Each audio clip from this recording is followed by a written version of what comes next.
Pemirsa, penyidik Kejaksaan Tinggi Kalimantan Tengah menggeledah kantor PT Investasi Mandiri terkait dugaan korupsi senilai 1,3 triliun rupiah. Lokasi penggeledahan di Jalan Teguh Umar nomor 48 Kelurahan Bukit Tunggal, Kecamatan Jekan Raya, Kota Palangkaraya. Petugas sempat terhadang pagar dan pintu yang dikunci rapat. Tim penyidik terpaksa melakukan upaya paksa untuk bisa masuk ke dalam kantor.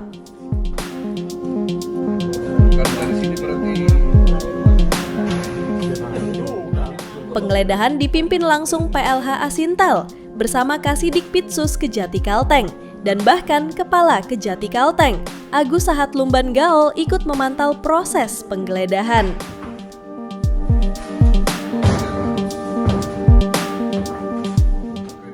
Penyidik memeriksa sejumlah dokumen penting dan menyita 9 unit komputer, 5 kotak berisi dokumen penting, serta 1 unit kendaraan operasional. Kasus ini terkait penjualan dan ekspor zirkon, ilmenite, dan rutil ke beberapa negara sejak 2020 hingga 2025 yang diduga merugikan negara 1,3 triliun rupiah.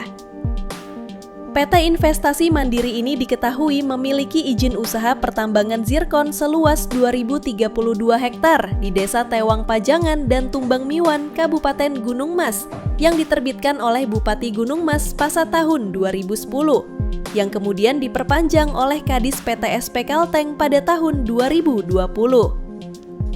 Modusnya, PT Investasi Mandiri menggunakan persetujuan RKAB dari Dinas ESDM Kalteng sebagai kedok, seolah-olah komoditas berasal dari IUP resmi. Padahal sebagian besar diduga dipasok dari tambang rakyat di Katingan dan Kuala Kapuas.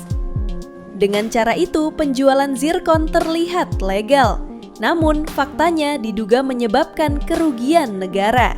Nilai kerugian masih berpotensi bertambah karena belum termasuk dari sektor pajak, kerusakan lingkungan, hingga praktik tambang di kawasan hutan tanpa izin.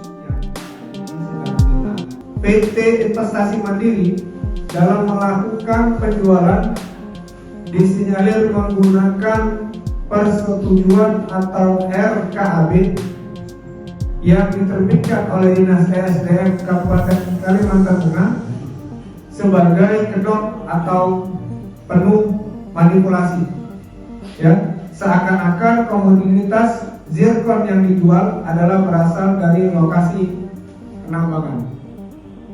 Padahal PT Investasi Mandiri melalui CP Dayak Lestari dan supplier lainnya membeli dan menampung hasil tambang yang dilakukan oleh masyarakat di beberapa desa, kecamatan, kabupaten Katingan dan Kuala Kapuas. Ini artinya di luar dari izin yang dimiliki oleh perusahaan yang bersangkutan. Sejumlah saksi dari swasta maupun dinas sudah diperiksa. Hingga kini, penyidik tengah mendalami alat bukti yang didapatkan dan sedang berkoordinasi dengan auditor untuk proses penghitungan real kerugian negara. Dari Palangkaraya, Kalimantan Tengah, Tim Liputan Dayak TV mengabarkan.